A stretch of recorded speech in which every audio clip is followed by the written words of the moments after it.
Right, yes, it's back. HAWKMOON has returned from Destiny 1 and is now available in Destiny 2 from Spider in the Tangle Shore.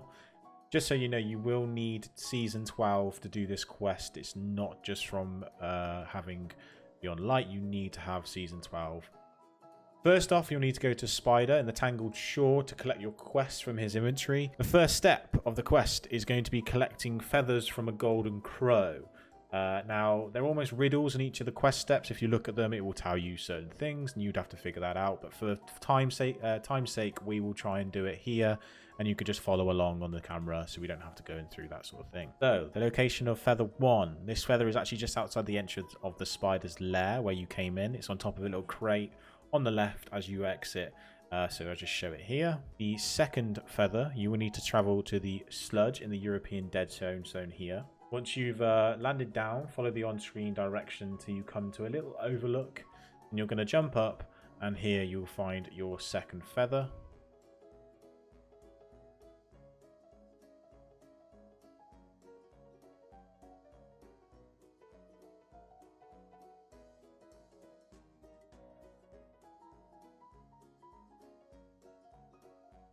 The third feather is in the Cosmodrome next to Shorhan. If you fast travel to the point that's next to him, and as soon as you spawn, have a little look up right and jump onto the pillar that is broken.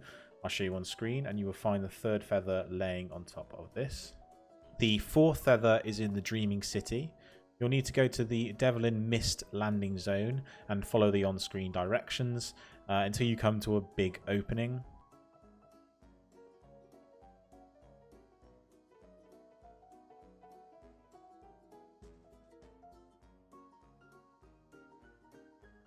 On the left, just before you enter, you will see the fourth golden feather.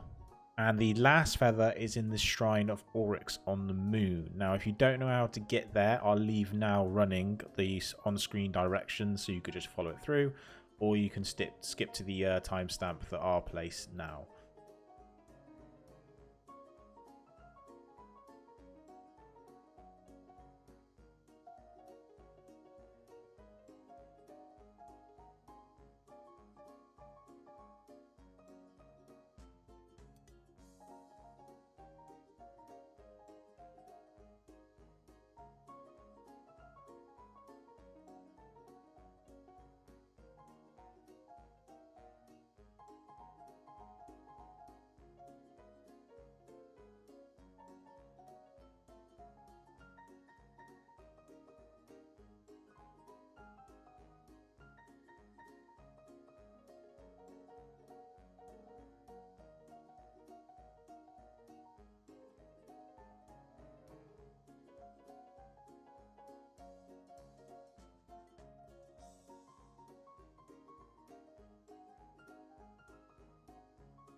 Once you are in the shrine, you will need to go to the left of the shrine itself, shown here, and it will be laying on the ground. This is where we finished the final missions of Season 12, and we met the Crow himself. Once this is done, we can go on to the next one. You'll need to return to the Crow, and he will give you a mission called A Cry from Beyond. Now, this mission is a kind of jumping, parkour, fighting mission. Just go through it. It's quite self-explanatory. And it will lead you to a piece of the Traveler at the end. Just fight through the enemies, and it will eventually give you the effigy, which you will need to pick up. You'll need to then, again, return to the crow to get to the next step. The next step is to create orbs of light. You can pretty much do this anywhere. I'd suggest just whacking on a masterwork gun in your primary slot and just going mental in a lost sector until you've got it complete. You can do it anywhere else. You can probably team it with doing something else as well if you need to, but it doesn't really matter where you do it. Just need to grind through 50 of the orbs of light. And guess what? Yep, we're going back to the crow again. He will then send you on another mission that's in the Troshland, where you will explore a new area to find more feathers. Now, once you get to this, they will be marked along your way. It's quite self-explanatory. Just work your way through, going to each of the marked locations and picking up the feathers. There's a few little, I don't know, lore parts in there, which you can listen to some of the crows' talkings of where you used to live and stuff like that. Up to you whether you go to them. You eventually will reach the final room, and to get the final feather, you will just need to kill the main enemy in the middle, and it will land there, and you can pick it up, and that one done. This will then take you on to the next step. Now, this one is definitely the longest of all of them, so you will take time with this. I would suggest trying to do this with other people, as it will take quite a while, and you need to get through it. But you need to either kill champions or guardians to fill up a percentage bar to complete the step. Now, as you like me, I enjoy doing Crucible, but the Crucible is the slowest way of doing this. You get about 0.5% for each kill, and you need about 200 kills in the Crucible. So we'll head straight up and save our times, and we'll just go straight in to the Nightfalls. You'll need to do this on the highest difficulty you can do. Preferably do it on the hero difficulty if that's the minimum you can. That's the minimum really you need to do, because you'll need to kill champions, and each champion will give you about 3%. Keep going through this until you get to the end, and just keep repeating and repeating until you get to it. It should do about 3 or 4 Nightfalls. It only taught me that about time, so grind through that, and we'll see when you get to the end. Once you're finally done with this, you unlock the final mission. Now, this is called the Crow and the Hawk. Sorry, you'll head back to the Sludge and start the mission up. It's essentially the same mission as it was before, but this time you need to find an alternate route to get to the end, to get to the Traveler's Shard at the end. I will warn you, you might die quite a few times. If you need to follow the screen for the path, I'll leave it up now running and you can keep through. If not, skip to the next timestamp.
Once you're in the final room, you need to just work through your enemies, throwing the light orbs at the bosses to take down their shields, and eventually, once you go through it all, you will receive the HAWKMOON. That's not the end though. You have got the HAWKMOON, but once you talk to the Traveller, it will stop and a boss fight will start. If you're on your own, this is quite tricky. I found it quite tricky, but you need to get through that final boss, and once you've finished it, you will eventually finished, have the HAWKMOON, and you can once again terrorize Guardians and NPCs alike. I will be reviewing this gun in the coming days, so make sure you look out for that. But thank you for watching, and I'll see you in the next one. Goodbye.